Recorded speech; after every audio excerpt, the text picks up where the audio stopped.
Alright, so I'm going to be showing how to open up and disassemble this Dell Inspiron 24 model 3455 series. Alright, so first thing we're going to do is remove this little bottom cover. I just use my fingernails, get under there, and basically pull that up. It's backwards right now. Normally I'd have it facing the other way, but to show you guys I have it facing this way. Okay, so just get under there and then just pull it straight up, just like that, and pull this out. You can see it has these little feet. Those kind of tuck into a little slot there, and then you can see how it has the little clips here and here, as well as here and here. So when you pull this up, it's basically pulling these clips away from the case. All right, now we got to pull this cover off.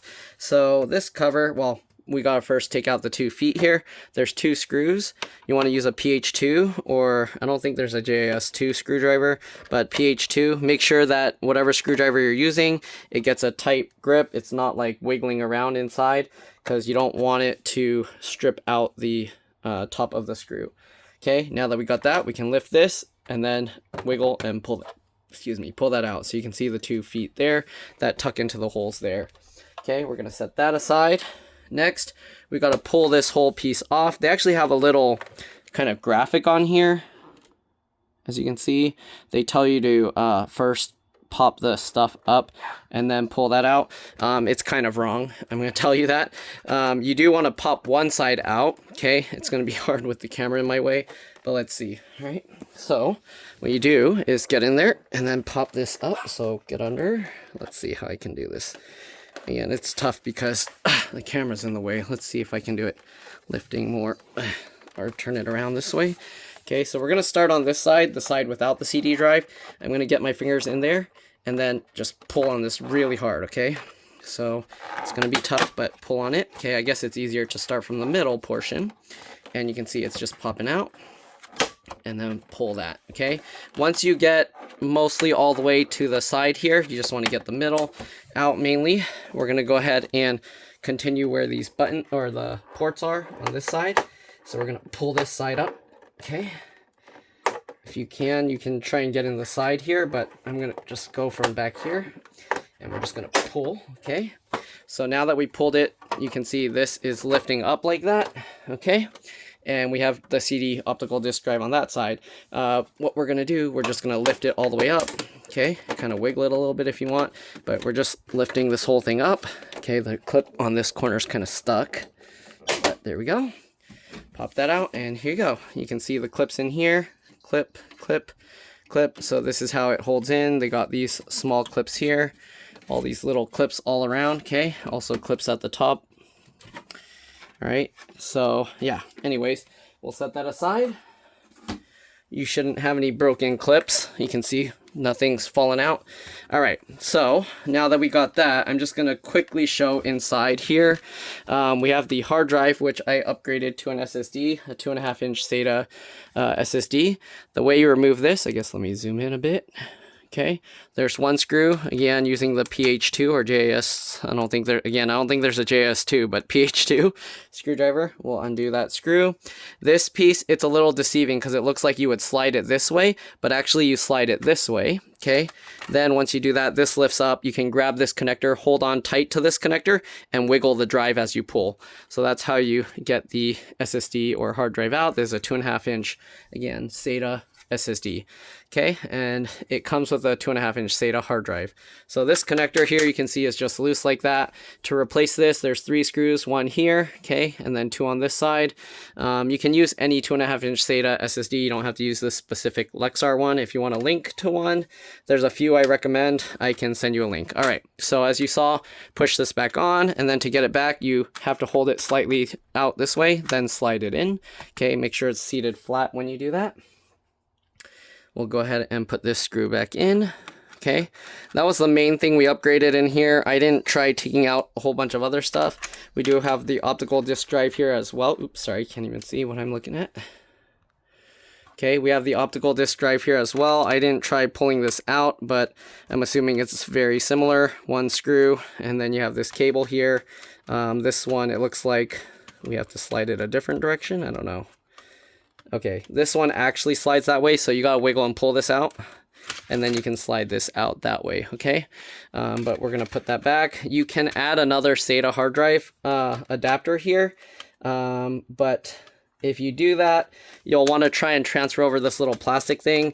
Every time I try and do that, some clip always breaks off, so I don't know, it's a little bit tricky getting it out without that clip breaking.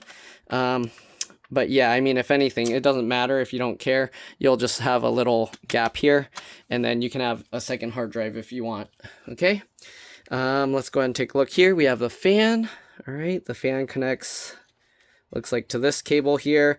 I'm not going to try and pull stuff out because I don't want to risk damaging anything, but you got the fan connector there. You can see this connector goes to the SATA, 2.5-inch SATA hard drive. You got this orange cable that goes to the optical disk drive connector. This little connector piggybacks off of the 2.5-inch SATA hard drive one. That's for the power. The orange one's for the data for this for the optical disk drive, and then you have this cable for the data for the 2.5-inch SATA hard drive. Okay, I'm not gonna pop off this little cover thing. I don't quite know what's under there. Is that another slot for some kind of drive, or is it just to hide cables? It looks like it's just there to hide cables. So yeah, you have a bunch of cabling in here. This one has a little latch that you have to push down to pull it out. This one has a latch that you flip here. This one you grab the wings, wiggle, and pull it out. And then this one, if you can grab the sides, wiggle and pull it out. If not, grab really close on the wires, wiggle and pull it out. I'm not gonna pop any of this stuff out, as I said. You also have this flip latch here, and then you can pull that out. This is for, I believe, the LCD. I'm not sure how this little connector for the fan comes out. Most likely you have to pull it up slightly and pull it back. I think it goes up at an angle. It's probably like the old-fashioned floppy disk drive connectors, power connectors. You have this CPU is under here, soldered to the motherboard. 3 screws hold it in place, and then you have one more screw on the heatsink over here. Once you do that, you can kind of wiggle the heatsink, and then you can pull it away. Make sure you don't just pull straight up, because the thermal paste will hold it down, and you'll end up bending the heat pipe there, okay? You don't want to bend this. If you bend that, this thing becomes trash. All right, you got the wireless card here, 1 screw, slide this clear piece off, and then you can get the antennas out by going from the tail and popping up. You have this other connector here, wiggle and pull that out. I believe this is for the camera. I'm not paying attention to what every connector is. Also, there's a CMOS BIOS RTC real-time clock battery here. Okay, CR2032. The other thing, did I put the little jumper back? Okay, I did. So there's the jumper over here. As you can see, if you move it over here, this clears the CMOS BIOS settings. And then when you have it on here, that's normal. When you take it out, it clears the password if there's a BIOS password. So if you take this and move it over here, it should clear the BIOS password as well as short out the BIOS pins to clear the BIOS. If you're wondering how you remove this, there's a little spring-loaded thing here. You pull that to the side and pull that out. Make sure not to drop it onto the motherboard. You can hold the whole thing upside down so it just falls out. All right, we got 2 sticks of RAM. It only came with 1 originally, but you pull these 2 tabs to the side, it pops up, and you can take this out. It is an 8 gig PC3 12800S. So if you look for PC3L 12800S RAM, you can use any of that. 2 16 gig sticks. I believe there might be even 32 gig sticks, but yeah. Anyways, that's pretty much it. Pretty simple. Let's go ahead now and put this thing back together. Okay. So we'll go ahead and get this back in place. I do have it upside down right now, so take note of that. If it's upside down, that you don't try and put the cover on wrong. You have this big gap here for the optical disk drive, so you shouldn't be able to screw that up. Okay, and then what I do is, oops, okay, let me rotate it here so you can see. So you would start with this optical disk drive spot and then just click all of this in. Make sure you clip all the top in as well. You can see there's a gap here. You don't want this gap, so make sure that when you go to put this back, that you clip all of this back in. Let's see. There you go. Okay, you might have to push downwards as you're kind of pushing it in to get those clips to go in properly. Okay, as you can see. There you go, and just work your way all the way around, down, all around. Okay, clip everything back in. Honestly, if you miss some clips, it's not the end of the world, because this thingy, as long as you put the foot stand back in right, it will hold itself in there.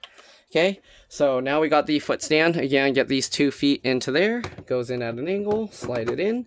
All right, once you get that, just lower that down. Make sure the screw holes line up properly. Get the 2 screws back in. Tighten them all the way down. Pretty simple, straightforward. Lift this foot back up. You can hold it up out of the way. Get this, you see those 2 feet, those go into there. And then once you see it clears and it's flush here, you can go ahead and push down on the sides, and there you go. That's pretty much it. Hopefully this video helped you guys out. If it did, please make sure to like, comment, subscribe, share my channel with others so that they can learn how to upgrade or repair their devices as well. And if it helped you save a bunch of money, please consider contributing a little to the channel. Every little bit helps and allows me to continue making these videos for a living. If you can't help out that way, it would help a lot if you could watch a few of my other videos and then like and comment on those as well, because that's what the algorithm likes to see. I also have another channel. Oh, also, hopefully you enjoy my videos enough that you can watch it through while liking it and commenting on it, because otherwise it seems kind of like a bot post, right? But yeah, watch some of my shorter videos, like my short travel things or something, if you don't want to sit through another long repair video on a computer you don't own. But anyways, yeah, I also have another channel called It's Been Reviewed and More. Same profile picture, but zoomed in because it's a close look at things. Currently, those videos are on this channel as well, but eventually, the new ones will only be posted on that one once I'm able to finally get that channel monetized for ad revenue and stuff. But yeah, there you go. Hopefully it helped again. Thanks for watching, and I'll see you on the next one. Bye.